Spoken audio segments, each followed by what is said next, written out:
Good morning সবাইকে। কেমন আছো তোমরা? আশা করি খুব ভালো আছো। আমিও ভালো আছি।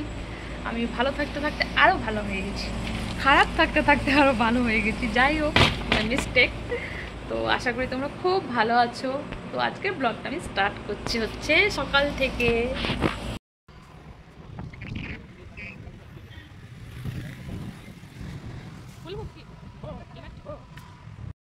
তো হচ্ছে আমরা এখন বেরিয়ে গেছি, ডাক্তারের কাছে যাচ্ছি হচ্ছে। এখান থেকে কিন্তু আমরা ইয়েতেই যাচ্ছি, সামনে ওই 15 মিনিটের মতো লাগবে আর কি। তো এখন ওয়েদারটা খুবই ভালো আছে, বাট একবার করে রোদ আসছে, একবার করে রোদ চলে যাচ্ছে। আর আমাকে হেলমেট পরতে হবে বলে চুলের আমার ওই অবস্থা। তাই হেলমেট পরতে আমি একটু ভালোবাসি না, কিন্তু মেন ইয়েতে যাচ্ছে হচ্ছে ব্রিজের নিচে। তো হচ্ছে হেলমেট মোস্ট ইম্পর্টেন্ট, তাই আর কি পরলাম। এই যে আবার দেখো রোদ উঠে গেছে প্রচণ্ড আর কি। আর যা ভালো লাগছিল যেতে, অনেক দিন পর পর বাইরে বেরোলে কী হয় না, মনটা খুব ভালো লাগে। আর এদিকে মনে ভয় আছে, কিন্তু ডাক্তারের কাছে যাচ্ছি, টেস্ট করাতে হবে, ব্লাড টেস্ট দিতে হবে। তো তার জন্য আর কি মনে শান্তি নেই। আর এই যে হেলমেট, এই হেলমেটটা আমি না দু চোখকে দেখতে পারি না, এই বারবার করে পরতে হয়। কিন্তু সবথেকে প্রথম সেফলি মানে হেলমেটটা এতটাই সেফ আছে যে সবাইকে পরতে হয়। আমি তো এটাই সাজেশন দেবো যে যতই খারাপ লাগুক, হেলমেট সবসময় ইউজ করবে যখন বাইরে যাবে, স্কুটিতে কোথাও যাবে। তো মানে সেফ লাইফ, তো তার জন্য এতটা তো স্যাক্রিফাইস করতেই হবে আর কি।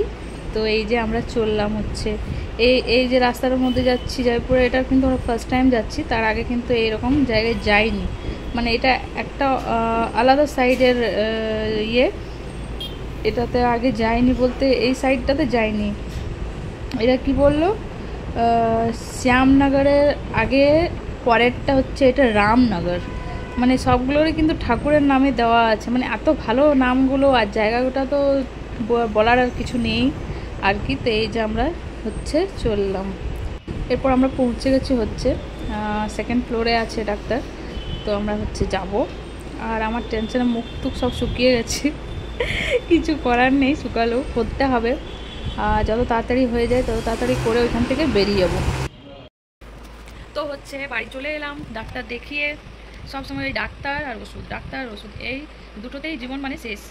কিছুদিন বাবনের হলো, তারপর আমার হলো, জানি না এখন কীরকম, মানে টাইমটা এত খারাপ চলছে যে মানে কিছু বলা যাবে না। যাই হোক, সব টাইমই পার হয় মানুষের লাইফ থেকে, ভালো মন্দ সব কিছু থাকে আর কি। তো যাই হোক, আর শরীর খারাপ তো যতদিন মানে জীবন থাকবে ততদিন চলতে থাকবে। তো কিছু করার নেই, টেস্ট টেস্ট যা বলবে। আর আমার ইঞ্জেকশনকে এত ভয় পাই আমি, মানে কী বলবো, মানে আমার যদি আমি শুনি যে আমাকে ইঞ্জেকশন নিতে হবে, মানে আমার মনে হয় দু চামচ রক্ত শুকিয়ে গেছে।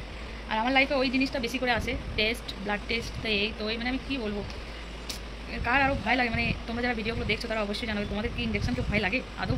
আমার মতো আমি কিন্তু অনেকটাই ভয় করি, ছোটো বাচ্চাদের মতন। বাট ছোটো বাচ্চারাও কিন্তু এতটা ভয় করে না। আমার ছেলে কিন্তু আমার থেকে অনেকটাই মানে সাহসী, যাকে বলা যায় যে ওর খুব সাহস আছে। ও মানে ইঞ্জেকশন, টেস্ট, মানে সব কিছু মানে খুব মানে আরামে মানে করে নেই, মানে ওর কোনো ব্যাপার হয় না করতে। আর আমার মনে হয় যেন আমি শেষ হয়ে যাবো। জানি না, আমার ছোটোর থেকেই মানে এই এটা আছে, ইঞ্জেকশনকে খুব ভয় করি, অপারেশনকে ভয় করি, আর ওগুলোই লাইফে আসছে। তো কিছু তো করার নেই। লাইফ যতক্ষণ মানে যতদিন এইরকম চলবে, যতদিন বেঁচে আছি ততদিন কিন্তু আমাদের সবাইকে ফাইট করে যেতে হবে। কখনো এই শরীর খারাপ, কখনো ওই শরীর খারাপ, তো করতে হবে। তো সবসময় কিন্তু মুখে স্মাইলটা রাখতে হবে, যেটাই হোক লাইফে, তাই না? চলো তাহলে নিজের কাজকর্মগুলো করি। কিছু করিনি আর কি। সকালে উঠে রাজকে স্কুলে পাঠিয়েছি, ওর জন্য টিফিন করেছি আলুর পরোটা আর সস দিয়েছি, টমেটো, আর কিছু করতে পারিনি আর কি। আর ও আজকে লাঞ্চ নিয়ে যায়নি। আর হচ্ছে এবারে আমি খাবো, কারণ আমি আজকে খালি পেটেই গেছিলাম, ইউএসডি হয়েছে আমার, আর ব্লাড টেস্টও হয়েছে। তো আজ ঘরের অবস্থা খুবই খারাপ হয়ে আছে, কিচেন তো বলারই নেই। কিচেনের অবস্থা তার থেকেও খারাপ, কারণ সকালেই আমরা গেছিলাম হচ্ছে 9টার সময়তে। আর হচ্ছে কাপড় জামা প্রত্যেকটা জায়গাতে জায়গাতে জিনিস এইদিক ওদিক করা আছে, সব গুছাতে হবে আমাদেরকে আর কি। আমাদেরকে না, শুধু আমাকে। চলো তাহলে। তো বসে বসে ভাবছি হচ্ছে যে রান্নাটা তাড়াতাড়ির মধ্যে করে, তারপর স্নান করে, আগে স্নান করব, তারপর হচ্ছে রান্না চাপাবো। কারণ হচ্ছে ডাক্তার এখান থেকে এসে আর ভালো লাগছে না আর কি। তো হচ্ছে এই যে মেডিসিন খেতে হবে, নাহলে শরীর ভালো থাকবে কী করে। এগুলো হচ্ছে সব দুপুরবেলার জন্য। তো এটা একটা আছে, এটা শরীর ভালো না থাকলে না সব এতটাই শরীরের প্রবলেম কিছু। তো হচ্ছে এই একটা ওষুধ আছে যেটা আমি খাবো। এত এত ওষুধ দিয়েছে বাবা, এই ওষুধগুলো খেতে খেতে আমার 12 বেজে যাবে। আর এটা এটা প্রতিদিন সকালে ব্রেকফাস্টের পর দিয়েছে হচ্ছে।